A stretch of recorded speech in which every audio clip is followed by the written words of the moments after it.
সন্ধ্যায় হারিকেন জ্বালিয়ে দিলাম, এবার লক্ষ্মী মেয়ের মতো দুটো খেয়ে নে। প্রতিদিন তো আর নুন পান্তা ভালো লাগে না।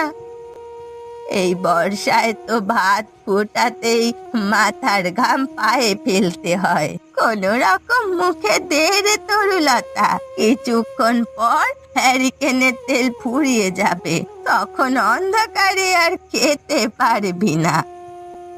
বাবা থাকতে কত কিছু খেতে পারতাম, এখন নুন আর পান্তা খেতে হয়। এই যে ছেলেটা ঝড়ের মধ্যে মাছ ধরতে গেল, আর ফিরল না, আজ 2 মাস হতে চললো। মা মরা মেয়েটার আমি না থাকলে যে কি হতো। বাবা খুব কথা আমাদের রেখে চলে গেছে। বিধাতা যেন তোর মুখের দিকে চেয়ে হলেও তোর বাবাকে ফিরিয়ে দেয়।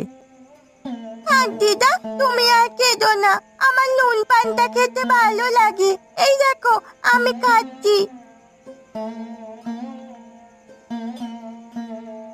আরে লক্ষ্মী সোনা, তোর বাবা এলে আমি তোকে তোর মায়ের মতো করে মাগুর মাছ খাওয়াবো। দিদা, আমার মা দেখতে কেমন ছিল? ঠিক তোর মতো, তোর মাই তো তোর নাম রেখেছিল তরুলতা। তুমি তো বলো বাবার মতো হয়েছি, তাহলে আমি কার মতো হলাম? সে তো তুই ভালো জানিস, তোর বাবা মা দুজনেই তোকে ভালোবাসে, তাই দুজনের মতোই হয়েছিস। তুমি কার মতো হয়েছ? অত কথা বাড়াস নে তরু। এই যা, বাতি নিভে গেল, এখন কি করে খাবি? প্রতিদিন রাতেই তো খেতে বসলে বাতি নিভে যায়।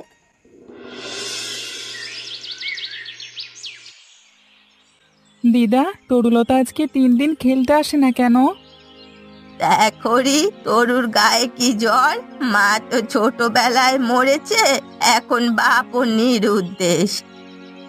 ডাক্তার দেখাওনি দিদা? ওর অবস্থা তো অনেক খারাপ। আর ডাক্তার, দিনে একবার নুন পান্তা কোন রকমে জোটাতে পারি নে, জানি না বিধাতা কি রেখেছেন কপালে, ওর কিছু হয়ে গেলে আমি ওর বাবাকে কি জবাব দেব? তুমি তো তোমার ছেলেকে চিঠি লিখতে পারো, নাকি তুমি লিখতে পারো না? চিঠি তো লিখতেই পারি, কিন্তু ঠিকানা জানি না। আমার বাবাও মাছ ধরতে যায়, ঝড়ের দিনে নাকি বেশি মাছ পাওয়া যায়। সেই বেশি লোভেই তো আজ কাল হলো, ছেলেটা 2 মাস হলো নিরুদ্দেশ, হ্যাঁ ঘরে এক আনারও করি নেই, ধার দেনা করে প্রতিদিন কোন রকমে চলেছি, আর এর মধ্যে তরুর জ্বর উঠলো বেশি।